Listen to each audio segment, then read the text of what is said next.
Bonjour et bienvenue dans ce nouveau tuto où nous allons créer le portefeuille de la gamme Sequoia de l'atelier Ophéa.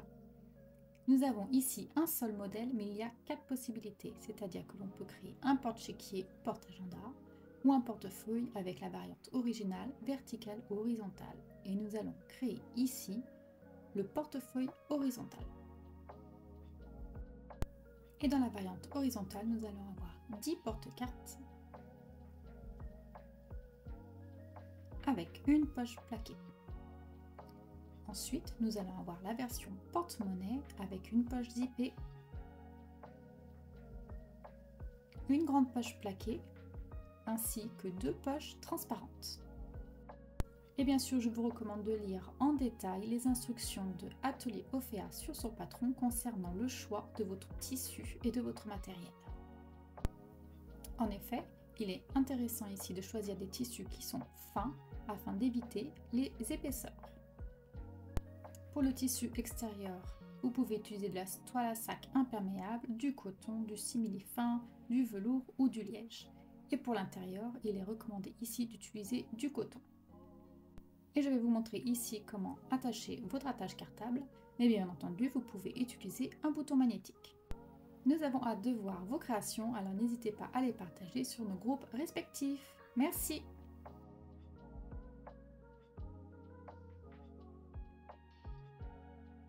Après avoir effectué votre choix du modèle, je vous recommande ici de lire la page 6. Dans le chapitre découpe, il y a un code couleur qui va vous permettre de n'imprimer et de ne découper que les pièces qui vous intéressent. Ainsi, je peux retirer les emplacements de la variante 1 et de la variante 2, car je vais faire la variante numéro 3. Je vais ainsi supprimer cette pièce, car je n'en ai pas besoin pour la variante 3. Et concernant l'entoilage, je vous montrerai sur la vidéo où les placer sur l'envers de votre tissu. Pour ma part, j'ai choisi donc du coton pour l'intérieur. J'ai également choisi du simili pour l'extérieur et un autre type de coton pour l'intérieur qui ressemble à du jean. Et enfin, j'ai choisi d'utiliser du Decovid Light pour mon entoilage de la face extérieure. Concernant le matériel, il y aura un attache cartable ou un bouton magnétique ainsi qu'un zip.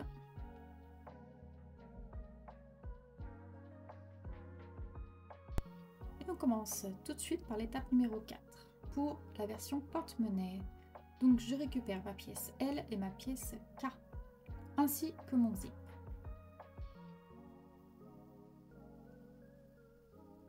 Je dispose ma pièce l'endroit vers moi et je vais apposer par-dessus mon zip endroit vers moi également. Je place le curseur tout au bout afin qu'il ne me gêne pas lors de la piqûre. Je repose la deuxième pièce par-dessus. Mes 2 pièces se font face à face.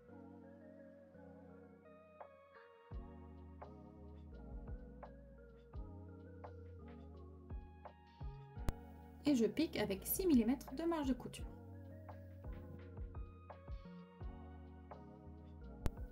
Je retourne mes 2 tissus, ils se retrouvent envers contre envers.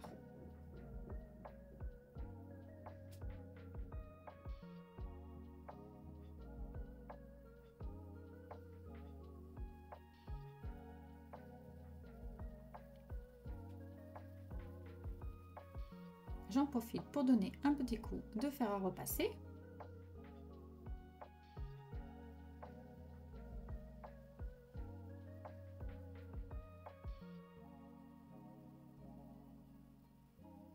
Et je peux maintenant surpiquer tout le long de ma fermeture éclair avec 1 mm de marge de couture.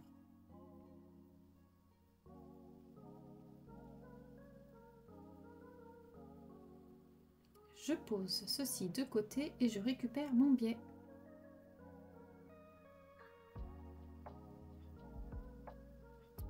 Sur l'envers, je vais venir retrouver le milieu sur les 2 longueurs.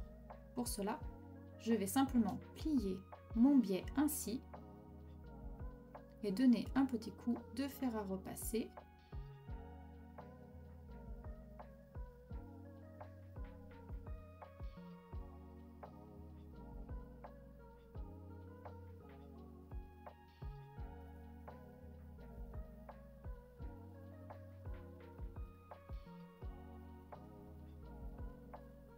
Et je vais maintenant replier les deux longs bords sur le milieu intérieur.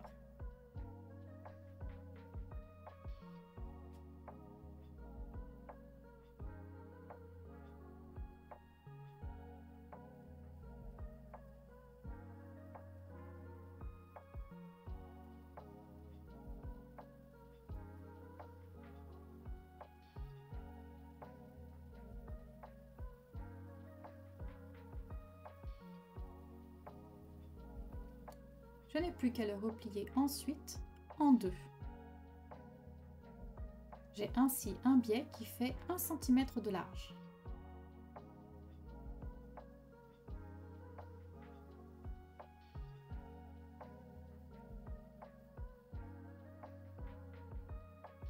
Et je profite que le fer à repasser soit chaud pour faire le deuxième. Nous allons nous en servir plus tard.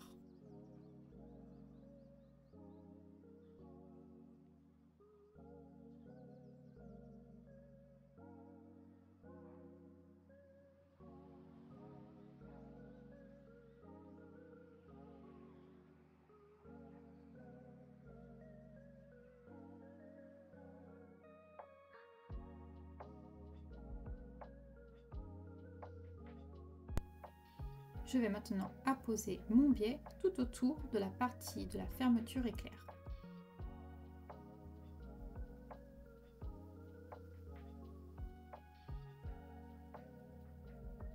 Le bord cru de la fermeture éclair se retrouve donc en sandwich dans mon biais.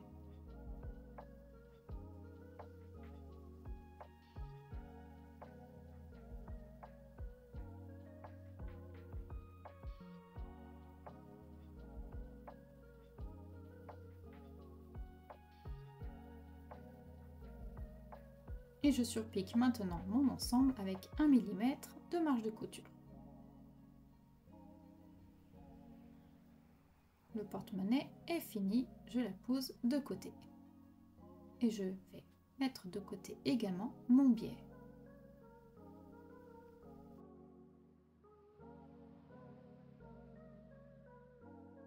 Je vais avoir besoin maintenant de ma pièce M, qui est la poche plaquée, ainsi que sa partie entoilage. Je replie ma pièce en deux. Je détermine, grâce au fer à repasser, la ligne du milieu.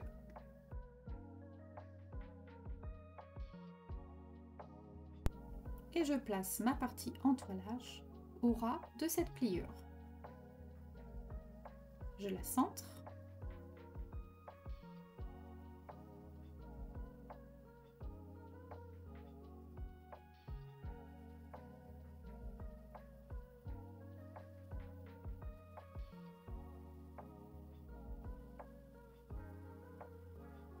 Ma partie entoilage est prête. Je vais maintenant surpiquer toute cette partie avec 2 mm de marge de couture. La poche plaquée est prête.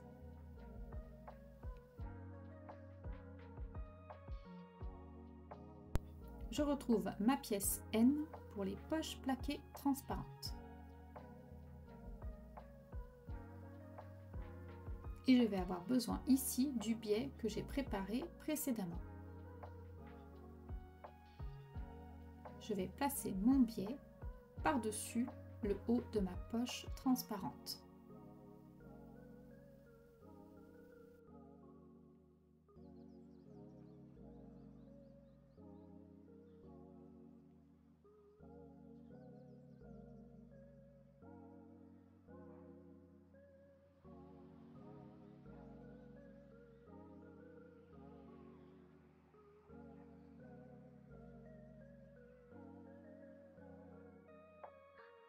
Et je peux maintenant surpiquer tout le long avec 2 mm de marge de couture.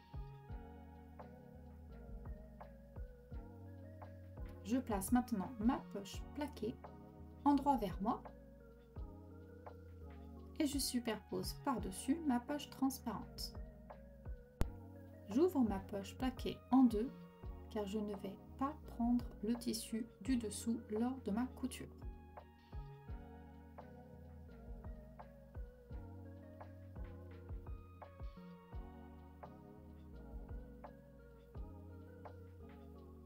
Je vais déterminer le point central ici. Donc, je retourne mon ensemble à l'envers et je vais tirer une ligne en son milieu. Cela va me permettre de créer 2 poches transparentes.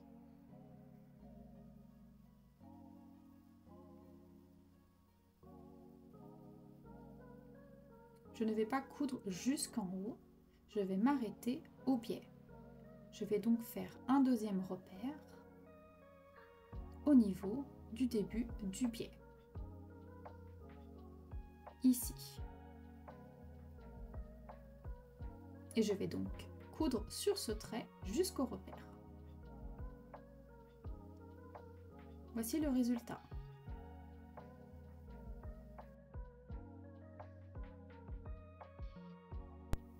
Je replie maintenant ma poche plaquée.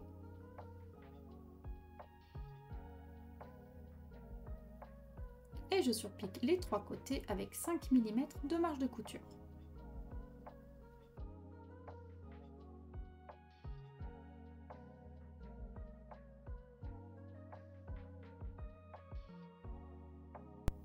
Et pour créer le porte-carte horizontal variante 3, j'utilise mes empiècements 1 à 9. Ainsi que mon entoilage fin. Je vais vous montrer comment le faire sur une pièce et il faudra le répéter sur l'ensemble des autres pièces. Je commence par l'emplacement numéro 1.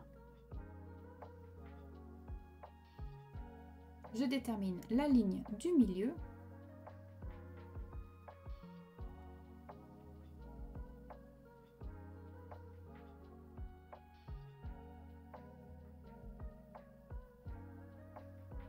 Et je vais placer mon entoilage juste dessous cette ligne. Il me faut maintenant retirer l'excédent d'entoilage sur au moins 1 cm. Cela me permettra de réduire les épaisseurs lors de la surpiqûre finale.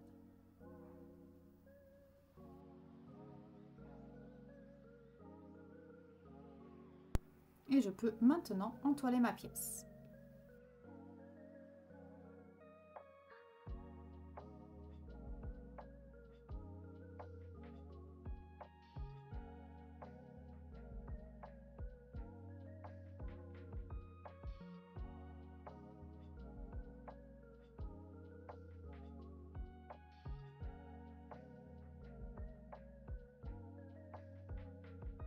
Il me faut maintenant répéter l'opération sur tous les autres emplacements.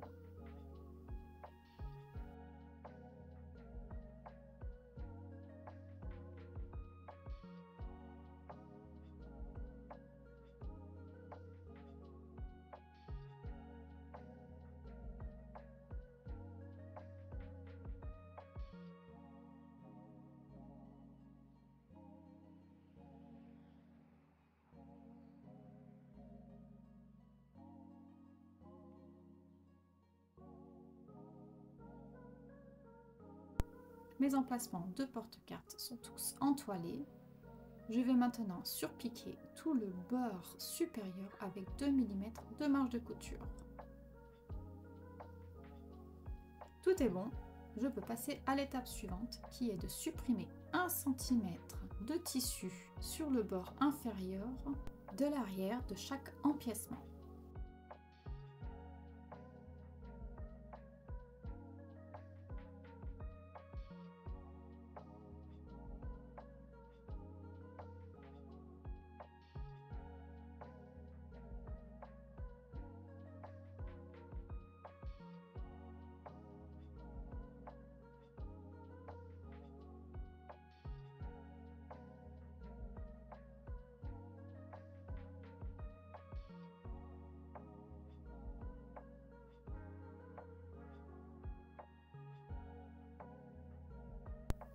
Je vais maintenant utiliser les pièces J pour créer ma poche plaquée sous le porte-carte.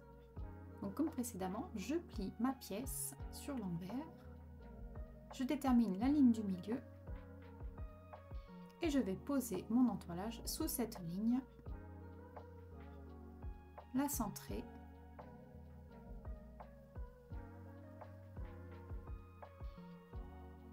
et l'entoiler avec mon fer à repasser.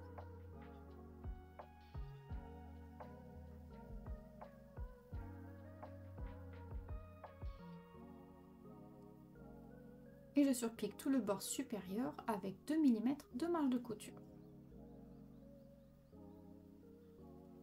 J'ai donc tous mes emplacements de près ainsi que ma poche plaquée. Je superpose mon premier porte-carte numéro 1, 2 sur ma poche plaquée. Attention, elle doit apparaître à 1 cm en dessous du bord supérieur de ma poche plaquée.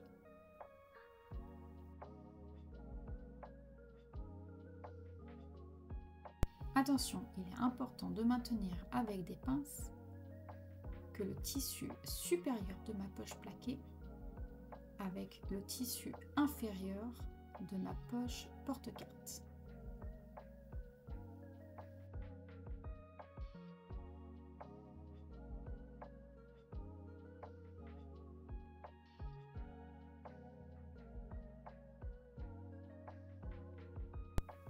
Et je vais coudre maintenant à 1 cm de marge de couture en ne prenant que le dessus de J et le dessous de mon empiècement. Et je pose maintenant mon second porte-carte, c'est-à-dire le numéro 3-4 sur le premier. Attention, je vais le poser sur le bord de mon tissu supérieur de mon porte-carte numéro 1, 2.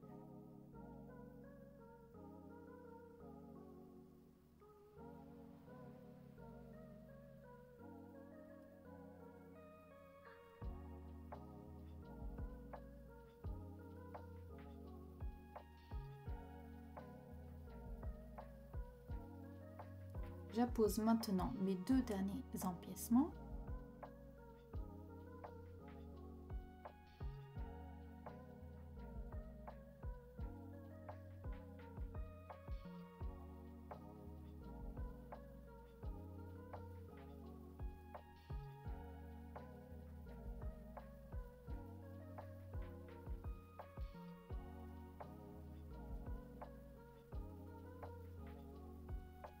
Et pour l'emplacement numéro 9-10, je vais le poser à ras-bord de ma poche plaquée.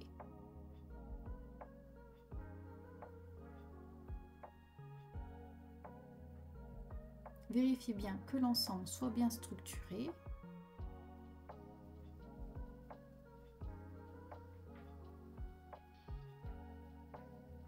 Je peux coudre maintenant les 3 côtés avec 5 mm de marge de couture. Bien entendu, je vais les diviser, donc je n'oublie pas de coudre sur le milieu. Faites un repère au crayon si vous le souhaitez.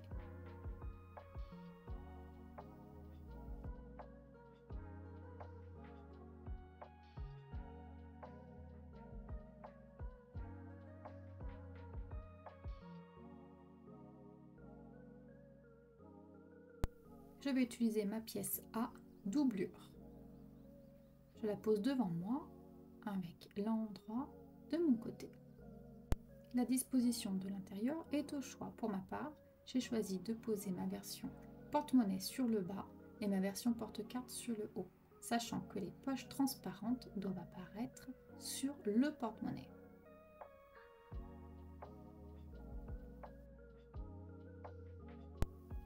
Après avoir fait votre choix, il faudra découper l'excédent de votre porte-monnaie, tout ici, pour suivre la forme du portefeuille.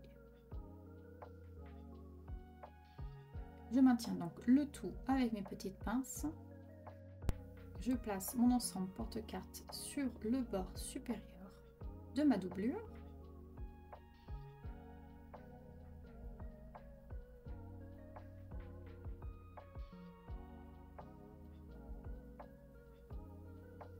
Et je vais bien entendu faire attention à ce qu'il y ait 1,5 cm entre mes 2 biais.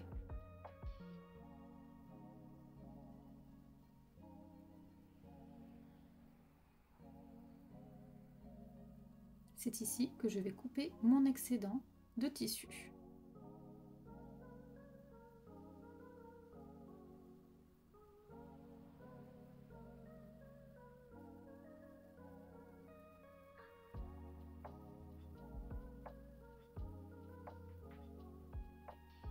Et enfin, lorsque je suis prête, je vais coudre les 3 côtés de chaque partie de mon ensemble de portefeuille avec 5 mm de marge de couture.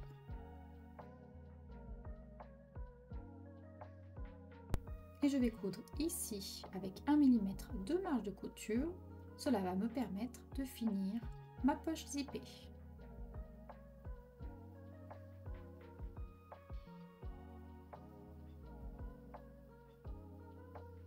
Je coupe les excédents de fermeture éclair.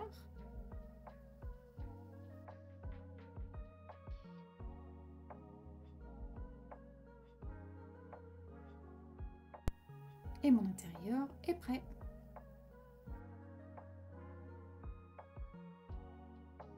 Je vais utiliser maintenant mes pièces B, C et D.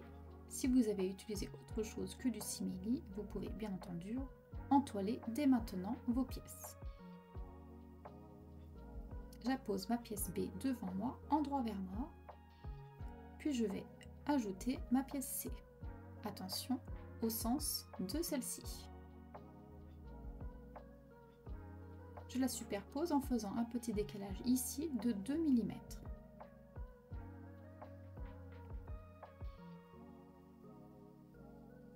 Et je couds avec 1 cm de marge de couture. Comme il faut être vraiment précis sur cette étape, je vous conseille ici de tracer une ligne à 1 cm du bord. Il vous faudra ensuite coudre sur cette ligne.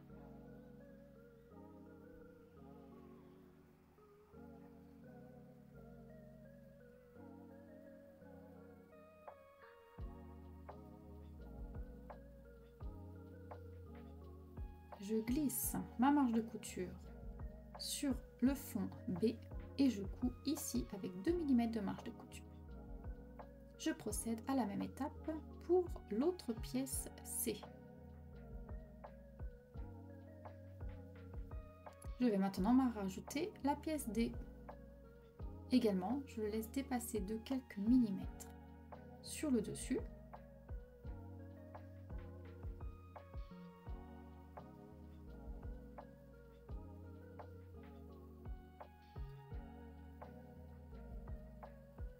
Je fais la même chose de l'autre côté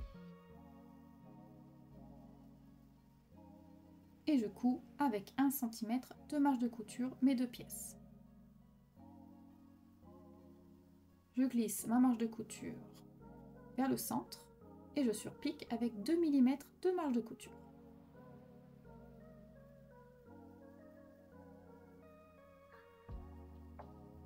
Voici mon rabat. Il ne me reste plus qu'à découper les excédents.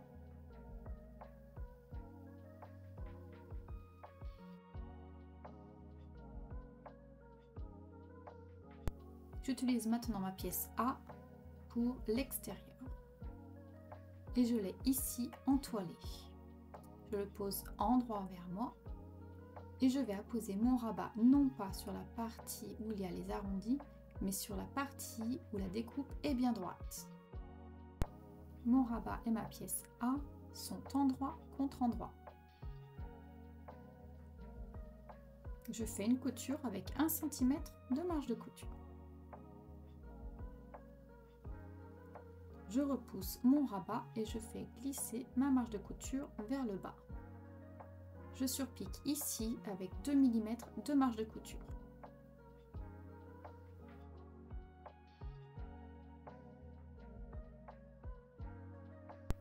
Je vais rajouter ma doublure de rabat sur mon intérieur. Je pose donc mon intérieur endroit vers moi et j'appose mon rabat qui est entoilé si besoin sur ma pièce où j'ai des angles carrés et non arrondis. Je la pose endroit contre endroit, donc l'envers vers moi.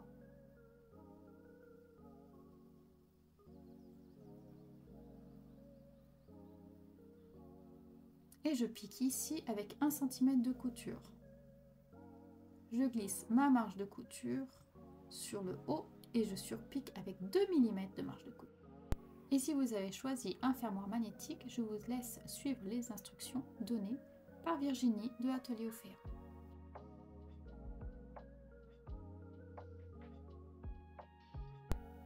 Et pour assembler mes deux pièces, il me suffit de les apposer endroit contre endroit.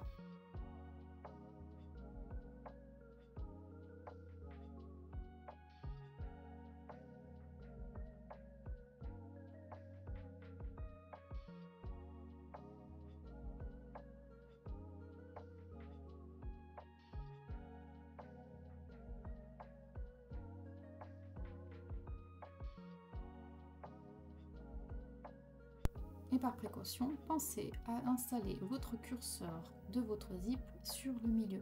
Cela évitera qu'il se prenne dans votre aiguille au moment du surpiquage. Ici, nous pouvons légèrement découper notre rabat extérieur si celui-ci dépasse. Et afin de retourner notre ensemble, je vais laisser une ouverture d'au moins 12 cm. Et je fais une couture à 1 cm du bord sur tout le tour, du premier repère au deuxième. Je crante l'ensemble de ma marge de quelques millimètres en évitant l'ouverture. Et notamment pour les angles, je viens faire quelques découpes.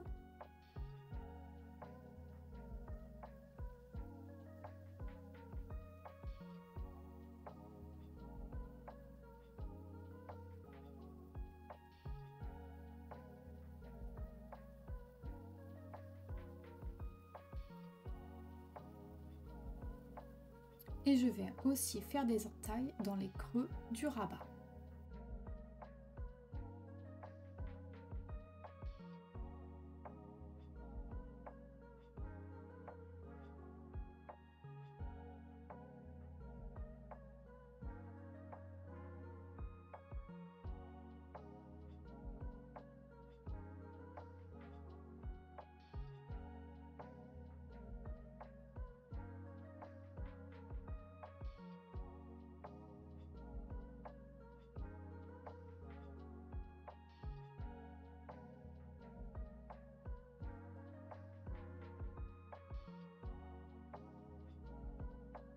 Et il est maintenant temps de retourner le portefeuille sur l'endroit.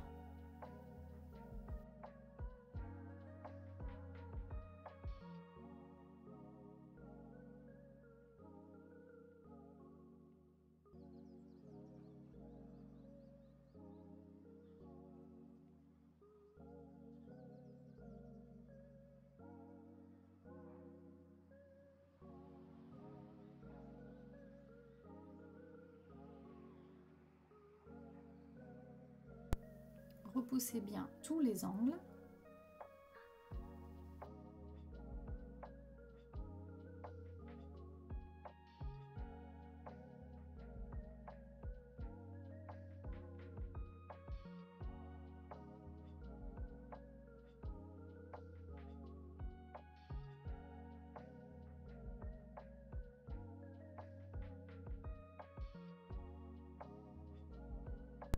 On surpique maintenant le rabat avec 2 mm de marge de couture. Si vous avez choisi le fermoir cartable, nous l'ajouterons après, mais vous pouvez dès maintenant ajouter la languette. Je vous laisse donc suivre les instructions données par Atelier Offert. Si vous avez choisi votre fermoir magnétique, il est temps ici d'apposer la deuxième partie.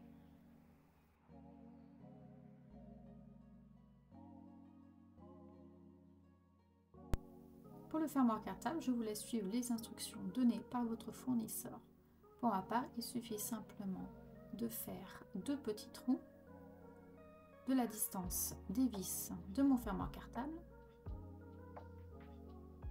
de l'installer et de revisser.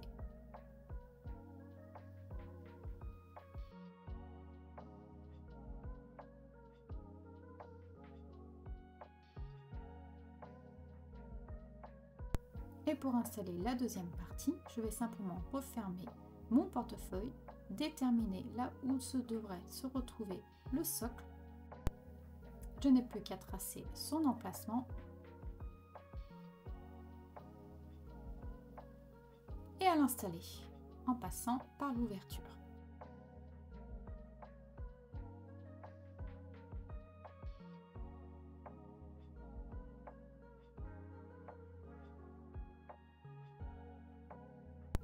Je referme maintenant l'ouverture.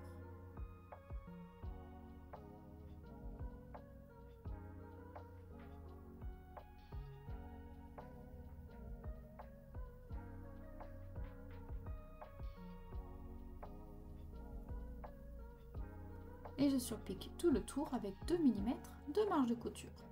Bien entendu, si vous sentez que votre machine aura du mal à passer les épaisseurs, il est possible de surpiquer simplement que sur le bas.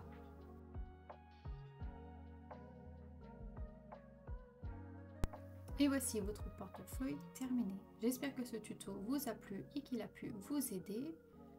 Je serai plus que ravie de voir vos créations sur mon groupe de partage.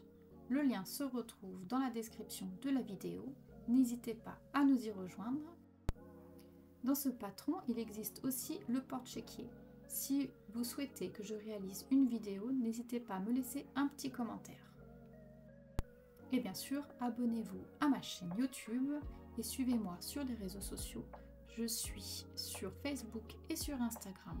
Ainsi, vous serez au courant de toutes les nouvelles sorties vidéo tuto. Merci, à bientôt!